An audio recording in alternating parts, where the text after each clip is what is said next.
Hello everyone, welcome to my channel. My name is Kelsey with Teaching Online with Kelsey. So before we get started on this video, please make sure to hit that subscribe button and the bell down below so that you are notified of new videos on my channel every week. And to also give this video a thumbs up because it does support me and this channel. And I'm doing a part 2 on Outschool versus Allschool. And there has been a couple of years since I've done my first Outschool versus Allschool video.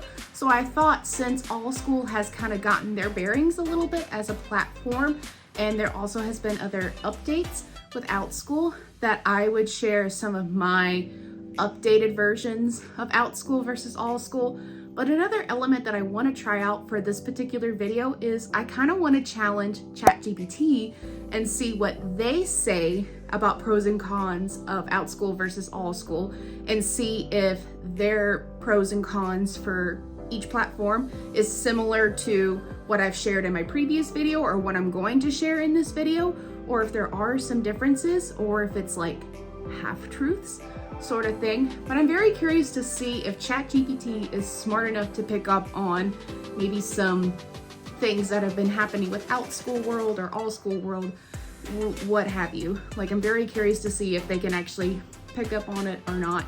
And I'm going to show you on the screen here and see what you think. Let's go ahead and give it a go. So I'm going to type in, what are the pros and cons of Outschool versus Allschool? So, and this is just simple ChatGPT. It's not planned or anything. So, oh, it doesn't even pick up what Allschool is. It's just giving me the pros of Outschool. That's hilarious. I did not think like it would come up this way, but let's take a look just for the sake of this tutorial, like for what ChatGPT says. So it says there might be a misunderstanding regarding Allschool, as there is no widely recognized platform or service with that name. That's a bit concerning. I'm not gonna lie, like the fact that it basically invalidated Allschool as a platform. I don't know what to think about that. I mean, it is still relatively new. It's still a relatively new platform, but it's been around for a year and a half. Hey everyone, I just wanted to come in with a quick edit. So as I'm editing this video, I realized that on ChatGPT it says it doesn't know any information after 2021. And silly me forgot, that Allschool didn't really come into existence until around October, November of 2021. So of course ChatGPT would not know any information about Allschool. So that's on me. So please do not come in the comments at me for like not understanding in that moment, like, oh yeah, it wouldn't know anything after 2021. So of course it wouldn't know anything about Allschool. So obviously I'm coming to you now as I'm editing, realizing the mistake I made. So sorry. So I'm coming clean with that, but please enjoy the rest of the video. But let's just read and see what it says about Outschool, at least for the pros. So it says, pros of Outschool, it says wide ranges of courses. Outschool offers a diverse selection of live interactive classes on various subjects, catering to students of different ages and interests. True. I would say that is true for Outschool's case. Number 2, flexibility. Students can choose from a variety of class times and schedules to fit their needs, making it convenient for those with busy schedules or unique circumstances. True. I say that, there are different subjects, different classes, and different times to take those classes. And then there's also flexible or flex class options that Outschool has to offer. So that is also helpful in terms like if you're not able to take live classes, then you can take the flex options that are a little more asynchronous and fit your schedule better. So I'd say that's true. So small class sizes. Classes on Outschool tend to have smaller student to teacher ratios, allowing for more individualized attention and a collaborative learning environment. I would say that is also true. So these are some pretty good pros. So specialized instructors, Outschool instructors are often subject matter experts providing expertise and passion in their respective fields.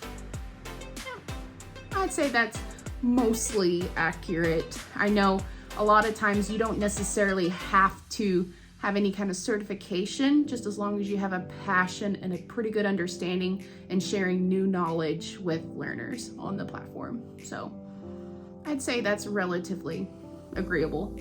So community engagement, students have opportunities to interact with peers from around the world, fostering a sense of community and shared learning experience.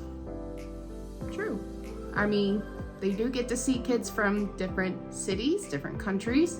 So I can agree that this pros list is pretty much out there.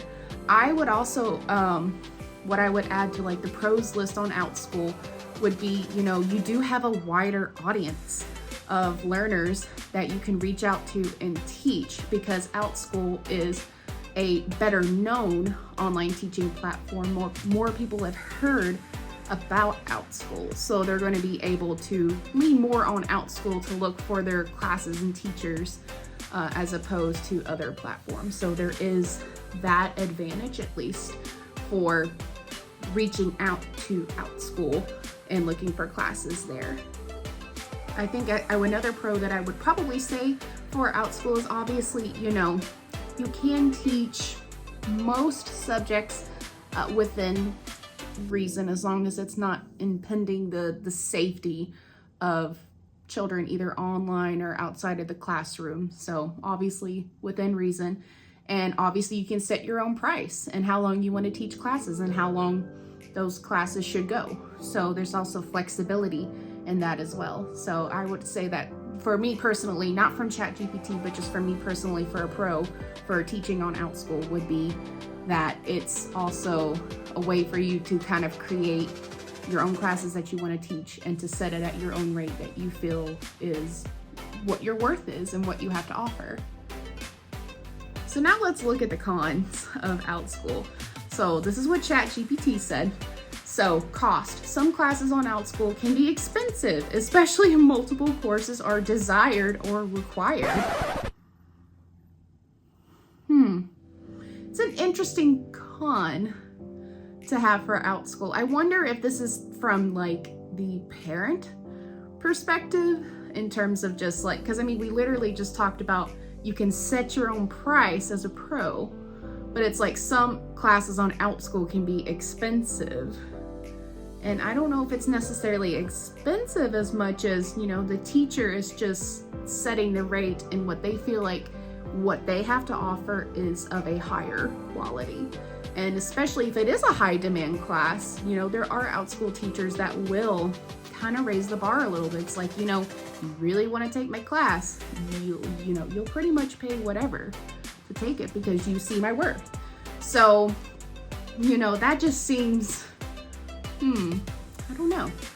So, limited accreditation. Outschool is primarily an enrichment platform and may not offer formal accreditation or recognized certifications.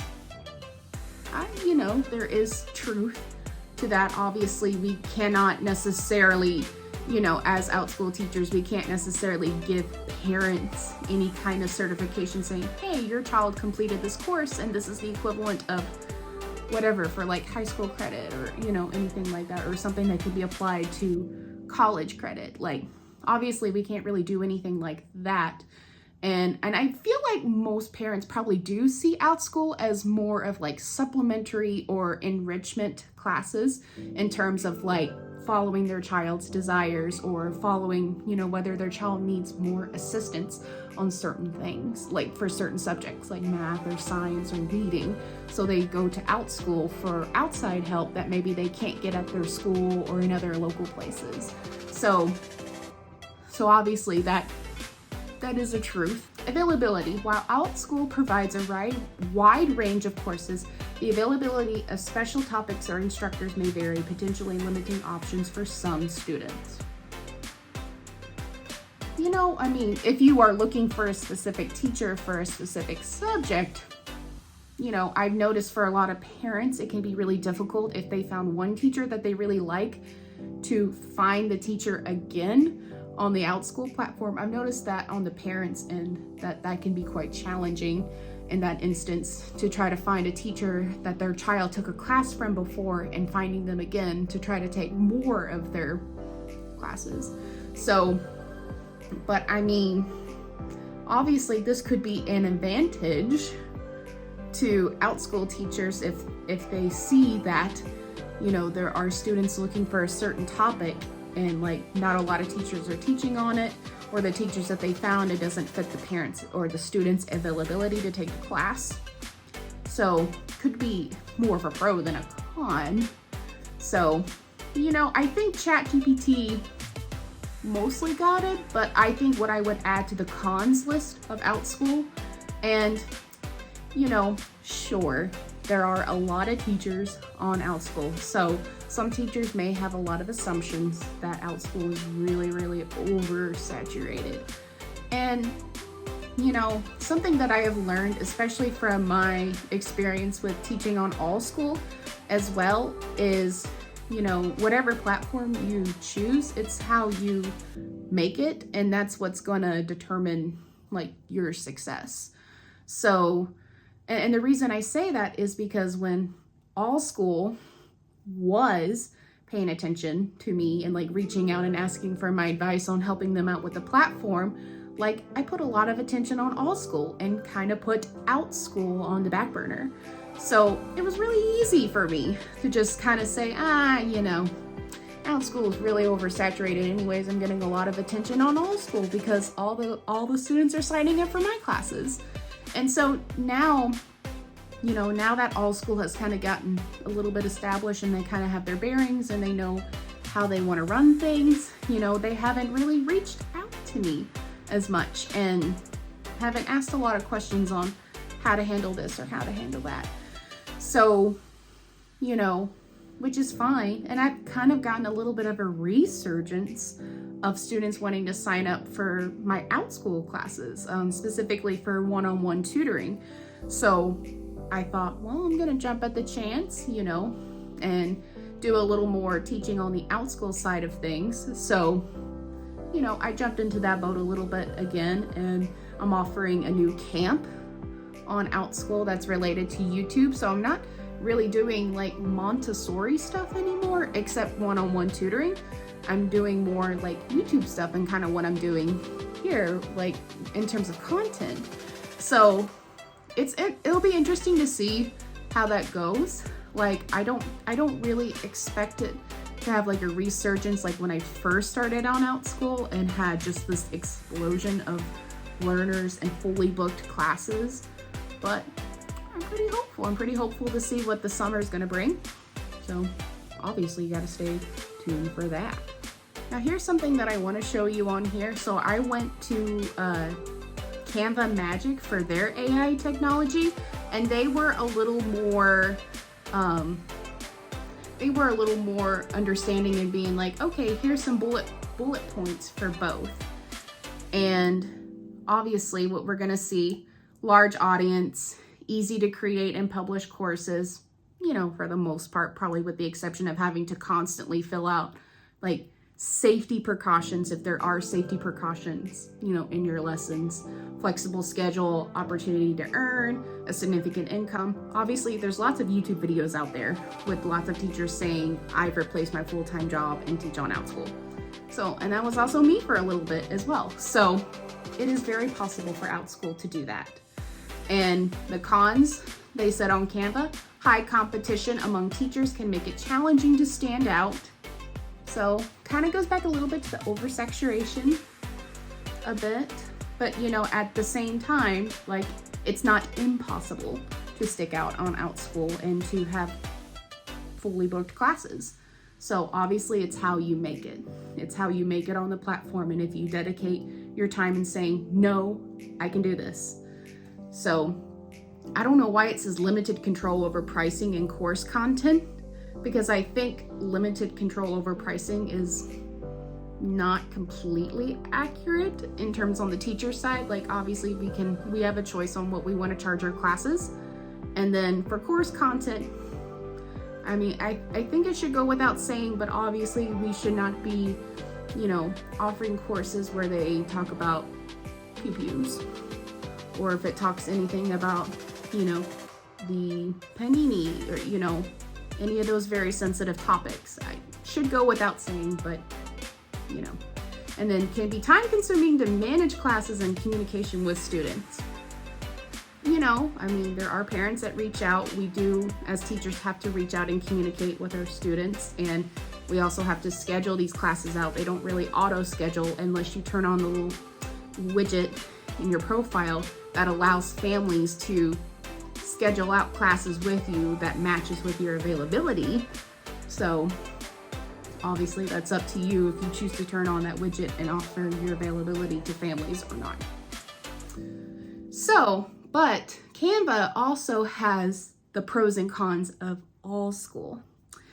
And I kind of want to look into Allschool a little bit, kind of see what they say on there. So it says pros on teaching on Allschool. So it says access to a diverse range of students from around the world, which can also can be said the same for Outschool, because you can also access a diverse range of students from around the world. But I think for Allschool, if you are wanting to focus more on ESL lessons, then Allschool is going to be your better bet to seeing those ESL students. Whereas for Outschool, you're going to see more of like the Western side of students and offer, the content that pertains to the Western world. So opportunities to teach a variety of formats, including one-on-one tutoring and group classes. So kind of goes the same with Outschool. But if we remember before, Allschool is also supposed to be like Outschool's competitor. So offering similar options. So ability to set your own rates and control your own schedule. It also could be the same for a pro on Outschool as well. Same thing as I've said before. And then supportive community of teachers and administrators. So that has kind of shifted a little bit. I'm not saying they're not supportive, but I think there have been limitations and boundaries on the Allschool side of things in terms of, communication if there's needing like help and support during classes, at least from my personal experience. And I mean, that's coming from someone who was a founding teacher of Allschool too. So what I would say for like a pro on Allschool would be obviously the takeaway rate, even though there has been a slight increase of the takeaway rates for Allschool, it's still about 20% if you use ClassPod, which is, you get to keep more of your money compared to Outschool that takes away 30% of your earnings, which I'll dive deep a little more into those percentages when we get into the cons of Allschool. So those are one things to consider if you want to keep more of your money. Not only that, but Allschool also has an in-house platform called PowerCourse, where you're able to create your own interactive lessons on the platform, and it's just easily transferable from PowerCourse to ClassPod to teach your classes from there. And obviously it gets your students more interactive and engaged in your lessons that, with the in-house PowerCourse interactive lessons. It's also a really nice perk of Allschool. So the cons of teaching on Allschool. So it says, can be challenging to build a reputation and attract students when first starting out, which is a truth for a lot of platforms, to be honest, but definitely Allschool, just because the audience of Allschool is not quite as big as Outschool. So yes, it can be a challenge.